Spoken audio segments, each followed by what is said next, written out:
Salut à tous, c'est Jean-Charles et bienvenue dans un nouvel épisode de votre web-série préférée. Je vous conduis vers un nouveau monde pour cette saison 4 d'ici quelques instants, un nouvel invité, mais on va voir d'ailleurs dans quel département nous allons poser notre aéronef.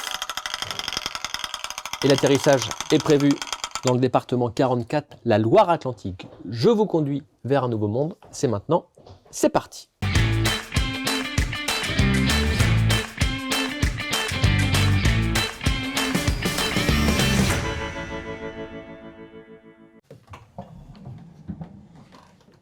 Bonjour Pierre-Yves Loec. Salut Jean-Charles. Installe-toi, on est ravis de t'accueillir. Alors, on est dans les locaux de Nobilito, ton entreprise. Tu es également entrepreneur de l'année 2023. Tu es vice-président de la CCI, mais on vient aujourd'hui te voir pour parler de ça, le bureau du cœur.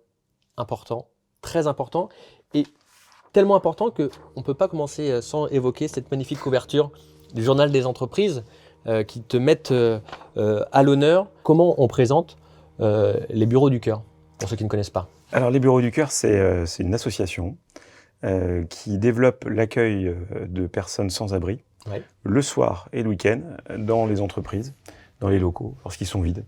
Parce que figure-toi, Jean-Charles, que les locaux des entreprises, les miens, les tiens, ceux des gens qui nous regardent, sont vides 70% du temps.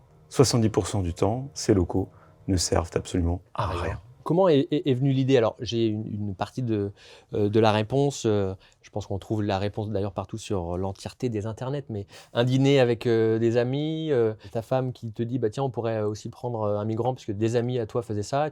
Au début, pas chaud. Puis finalement, ça fait du chemin et jusqu'à créer l'asso. Oui, c'est bien ça l'histoire, effectivement.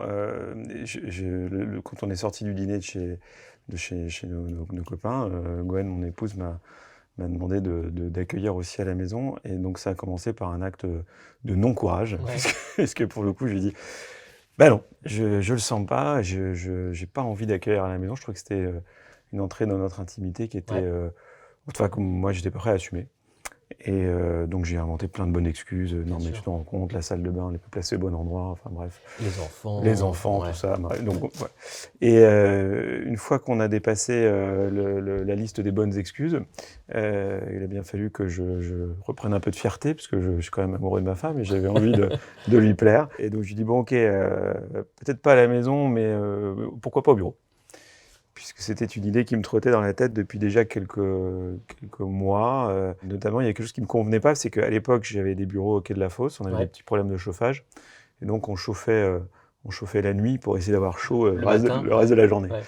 Et donc je croisais, en rentrant dans mon parking, tu vois, je prenais ma bagnole de jeune patron, une jolie voiture, et là je croisais une femme qui dort, et qui dort toujours d'ailleurs, sur la bouche d'aération du parking, là, pour aller chercher un peu de chaleur. Et je me disais, quand même, il y a quelque chose qui ne va pas. Moi dans cette voiture, mes locaux en train de chauffer, et cette femme qui dort. Et donc sans passer à l'action, sans vraiment non plus me donner d'objectifs par rapport à ça, c'est la sortie de ce dîner, la discussion avec Gwen qui a amené à imaginer que c'était peut-être possible. Quand on va sur le site des bureaux du cœur, l'objectif c'est marqué « Plus personne dans la rue grâce à la solidarité des entreprises et leurs salariés ». Est-ce que c'est facile aujourd'hui, en 2024, de fédérer autour justement de ce projet? Déjà, il faut peut-être revenir sur le tout début de ta question et de rappeler que c'est vrai que quand même, on ne réglera pas le problème du mal-logement et du sans-abrisme avec les bureaux du cœur. Il faut quand même qu'on remette cette vérité là dans notre discussion et dans notre. Ça serait exceptionnel, mais on sait que ça ne sera pas possible. Non, c'est pas possible parce qu'il y a 330 000 personnes qui dorment dehors. En réalité, il y a largement assez d'entreprises en France pour pouvoir accueillir ces 330 000 personnes en mettant une personne par entreprise et par locaux.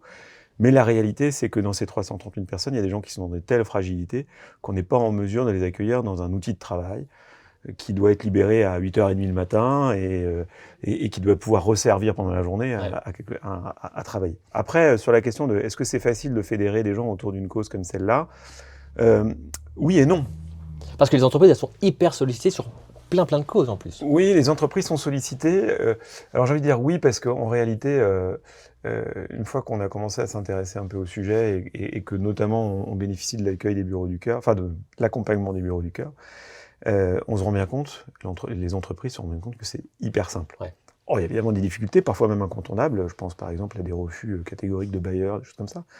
Mais globalement, c'est hyper simple. D'un côté, c'est facile. Et de l'autre, ça ne l'est pas. Parce qu'en fait, ce qui nous freine, nous, les uns les autres, et j'ai moi-même été freiné par ça, c'est la peur de l'autre. C'est la peur comment dire, des stéréotypes que l'on s'est construits. Dieu sait que j'en ai plein, moi, des stéréotypes. C'est lesquels qui ressortent? C'est la peur du clochard, de la personne, des problèmes d'hygiène, des problèmes d'alcoolémie, des problèmes comment dire, d'addiction. Et vous savez, tu sais quoi, en vrai, ces problèmes, ils sont justes. Enfin, je veux dire, les stéréotypes, ils se construisent toujours parce qu'il y a un fond de vrai. Mais ce qu'on essaie de garantir avec les bureaux du cœur, c'est justement de pouvoir aller chercher, en partenariat avec des associations qui vont faire la sélection, même si ce terme est terrible, de la personne qui vient dormir dans les entreprises, pour garantir aux entreprises justement qu'elle n'est pas dans ces cas-là, et au contraire même qu'elle est proche de l'insertion. Parce que nous, dirigeants, on sait bien ce que c'est que le monde du travail.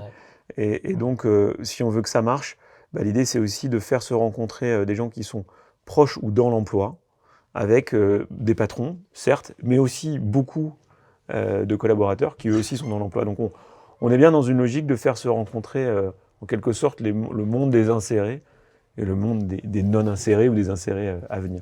Comment ça se passe concrètement? Tu disais qu'il y avait une sélection, effectivement ce mot est terrible, mais c'est le mot qui va bien malgré tout dans cette organisation. Si demain j'ai la place dans mon entreprise, j'imagine qu'il y a des prérequis, il faut une douche, des toilettes, après il faut que je m'inscrive quelque part, comment ça se passe? Ce qu'il faut réunir comme condition, c'est évidemment d'avoir un espace reconfigurable ou pas, mais qui permet à une personne de venir dormir en intimité dans les locaux, sachant qu'on ne met qu'une personne dans un ensemble de locaux. Et la question de l'intimité, je reviens sur ce mot-là, il est hyper important, parce que pour pouvoir se reconstruire, pour pouvoir avancer dans le projet d'insertion, c'est hyper important de pouvoir se retrouver avec soi, et c'est vraiment ce qu'on offre au Bureau du Cœur. Par rapport à un hébergement d'urgence, je ne critique pas les hébergements d'urgence, il en faut, c'est pas la question. Mais la réussite de l'initiative, c'est effectivement... une des réussites de l'initiative, c'est notamment lié au fait qu'on offre cette intimité-là aux personnes. Donc, pour revenir aux conditions, un coin pour dormir, un accès aux toilettes, un accès à une douche, c'est idéal, de quoi réchauffer un repas, une armoire ou un meuble qui ferme à clé pour que la personne puisse laisser ses affaires, et basta. Et donc, on parle bien d'accueil. Chez Nobilito, ici, par exemple, c'est une 40aine de mètres carrés. Il y a un accès à une salle de réunion qui sert de salon télé. Il y a un coin qui sert effectivement de coin nuit. Dans la zone toilette, on a aménagé une kitchenette. Et dans la zone toilette, il y avait déjà une douche pour les sportifs. Comme c'est le cas d'ailleurs dans beaucoup d'entreprises. Il y a beaucoup d'équipements de maison aujourd'hui dans les entreprises. On trouve des canapés, on trouve tout un tas de trucs dans les entreprises. Donc la douche devient même un incontournable. Donc ça donne de l'eau d'ailleurs à d'autres moulins de ce point de vue. Donc il faut réunir ça et puis après, faut réunir. Si on a ça, déjà c'est génial, c'est super. Et il n'y a plus qu'à appeler les bureaux du cœur, ou en tout cas laisser un coucou sur le formulaire du site internet. Toi, tu as accueilli. Alors, ce que j'aime bien, c'est le terme, c'est invité. Je trouve que ce terme, il est très poétique. On ne dit pas personne dans le besoin ou en difficulté, ou migrant, on dit un invité. Comment ça a été accueilli par les équipes? Parce que toi, tu sois convaincu que c'est la bonne marche à suivre en tant que dirigeant, en tant qu'homme, c'est top. Mais comment on arrive aussi à embarquer ces équipes? Alors, juste déjà sur le mot invité, c'est pas si poétique que ça, parce qu'en réalité... je sais pas comment tu reçois chez toi, mais... J'ai parlé des invités. J'imagine qu'ils font pas la vaisselle, qu'ils refont pas les carreaux. Et non, certains devraient, mais je suis plutôt sympa, donc je ne le fais pas faire. Donc en tout état de cause, on remet aussi... le sens de ce mot invité, c'est qu'effectivement, on ne demande aucune contrepartie à la personne qui vient dormir. Et socialement, c'est important. Voilà. Alors les équipes, de manière générale, effectivement, nous conseillons très largement au Bureau du Cœur et aux entreprises qui nous sollicitent, d'embarquer, de refaire un projet d'entreprise, d'embarquer les collaborateurs, d'avoir un acte de communication fort, etc. On ne peut pas dire que je fus exemplaire en la matière, puisque la manière dont j'ai parlé et présenté l'initiative à mes collaborateurs, et on en parlait encore il y a quelques jours avec eux, je m'en souviens très bien, c'est une réunion avec l'architecte décodeur, l'architecte d'intérieur de nos futurs locaux. Une réunion qui est consacrée à nos collaborateurs, à laquelle je ne suis pas censé assister, pour qu'ils puissent définir leurs besoins, etc. Et je débarque quand même dans la réunion, parce que je partais. Bon, bref, il fallait que je crache ma valda un peu, bref, et que je présente ce projet. Et donc, je rentre dans la réunion, je dis hey, regardez le plan là, vous voyez, si on met une porte qui coulisse ici, ça fait une zone, un espace de 40 mètres carrés dans lequel on pourrait accueillir quelqu'un qui dort dans la rue. Voilà, je vous dis ça, merci, au revoir. Fin de conduite du changement. Ouais. Bon, un coup de cordonnier mal chaussé, je ne sais pas. Enfin bref, évidemment, c'est pas du tout ce qu'on recommanderait à nos clients, nos clients de mon agence de communication. Mais c'est comme ça que ça s'est passé. Et ce qu'il y a de formidable, quand même, là-dedans, d'abord, je pense qu'effectivement, mes collaborateurs sont extraordinaires, ils ont très bien réagi. Et ils ont, passé le reste de la réunion à ne parler que de ça, et ils n'ont plus du tout parlé d'eux, ce qui, effectivement, était un peu cannibale pour la réunion, mais ce qui, avec le recul, je trouve tout à fait extraordinaire. Mais dans la vraie vie, effectivement, c'est bien de l'expliquer, d'en faire un projet d'entreprise. Aujourd'hui, il y a une vraie communauté qui s'est développée, avec un grand développement, puisqu'il y a 28 antennes, agences, je ne sais pas comment tu les appelles, et pas qu'en France. J'ai vu qu'il y avait Barcelone, Bruxelles et Lisbonne. Comment on arrive à exporter cette solution ? Alors, ce qui est formidable au Bureau du Cœur, c'est qu'on ne fait pas beaucoup d'efforts. Parce qu'en réalité, dans le Bureau du Cœur, il y a cœur, et ça touche évidemment beaucoup de gens, et ce sont ces gens-là qui sont touchés par le projet et par l'initiative, qui se manifestent et nous proposent de développer dans leur ville, sur leur territoire, l'initiative. Et ça passait de la même manière à Rennes, au Mans, à Lille, à Lyon. À Dijon, j'ai vu aussi. À Dijon, effectivement, c'est les derniers en France. Et ça s'est passé de la même manière à Lisbonne, à Barcelone et à Bruxelles. Par contre, les délégués qui, eux, prennent en charge le projet et essayent de l'implanter sur leur territoire, là, pour le coup, il y a beaucoup d'efforts à faire. Et là, c'est un gros travail. Il faut recruter des bénévoles, il faut prendre des partenariats avec des associations locales qui œuvrent à l'insertion de personnes en difficulté. Il faut évidemment aller chercher des entreprises qui accepteraient d'accueillir. Bref, un job pas à plein temps, parce que ça reste un job bénévole, mais en tout cas un investissement et un engagement très très important. Et comment que ce soit à Lisbonne ou à Barcelone, ils ont entendu parler? Est-ce que c'est des relais français que tu connais qui se sont dit tiens, moi j'ai une boîte ou je connais quelqu'un qui a une boîte en Espagne, ou comment ils ont réussi à prendre attache avec les Bureaux du Cœur? La mécanique est toujours la même. Il y a un moment donné, il y a un journaliste qui nous tend un micro, donc merci Jean-Charles, et ça fait parler du projet et ça sensibilise des gens.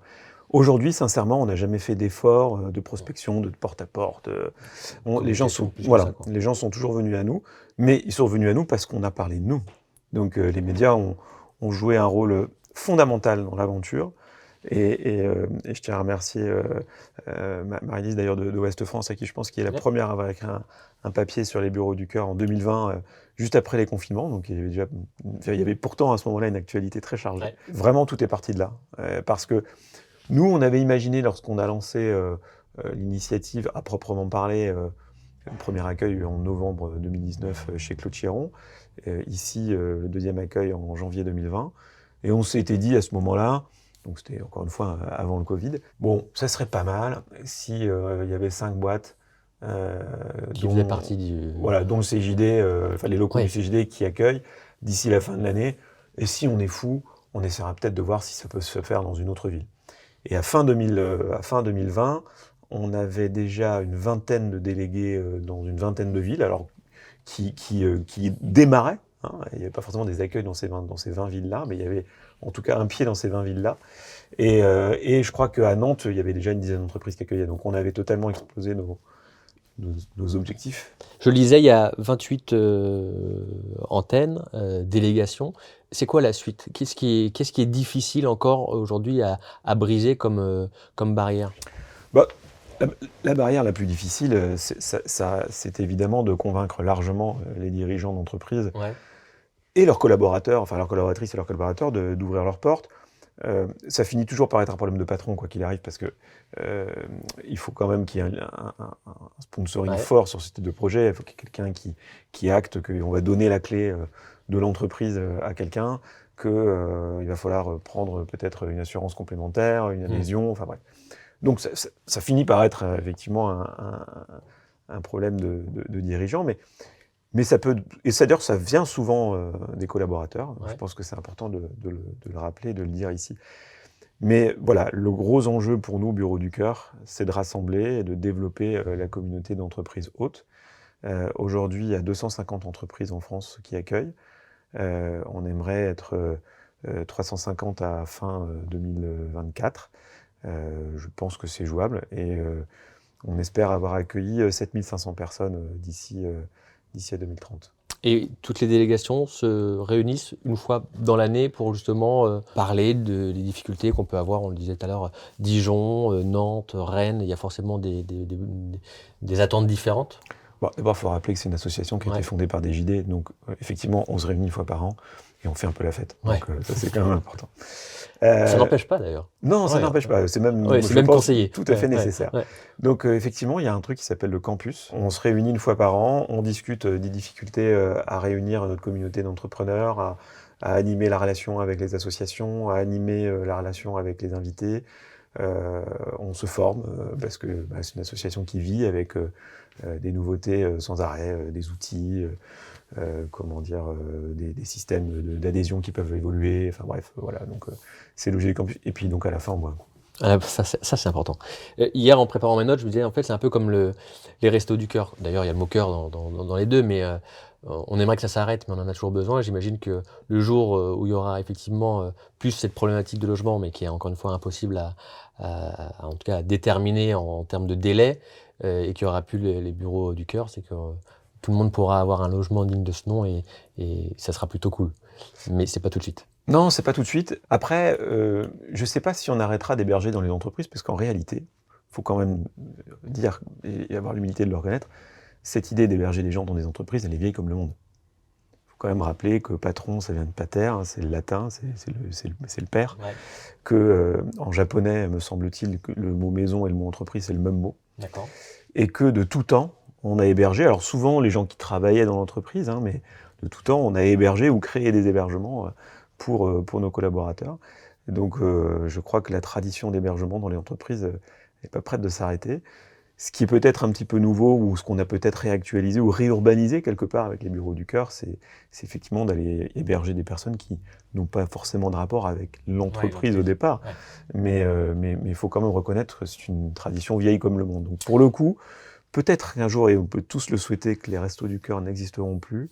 Mais en tout cas, le principe d'hébergement dans l'entreprise, lui, je pense qu'il perdurera encore de nombreuses années. J'ai une question qui me vient. Est-ce que dans toutes ces personnes qui ont été, tous ces invités qui ont rejoint les entreprises pour y passer la nuit ou les nuits en fonction des durées, il y a quelqu'un qui a trouvé du boulot dans l'entreprise qui l'a accueilli? Alors, c'est une bonne question. Je crois que c'est arrivé. Je n'ai pas l'histoire en détail, mais je crois que c'est arrivé. Et ça, c'est cool. Et ça, c'est cool. La boucle est bouclée. Absolument. Et il y a aussi des gens qui travaillaient déjà dans l'entreprise et qui se sont fait accueillir dans leur propre entreprise. Okay. Merci beaucoup en tout cas Pierre-Yves Loec de nous avoir accueillis dans tes locaux ici de Nobilito, mais pour parler de cette très très belle association, les Bureaux du Cœur. Bonne continuation. Merci Jean-Charles. Et nous, on va se retrouver très prochainement pour un nouvel épisode de votre web-série préférée. Je vous conduis d'ici là. Prenez soin de vous, accueillez des invités, allez sur le site de l'association des Bureaux du Cœur. On se retrouve très prochainement. Bye bye. Je vous conduis vous a été présenté par le CIC Ouest.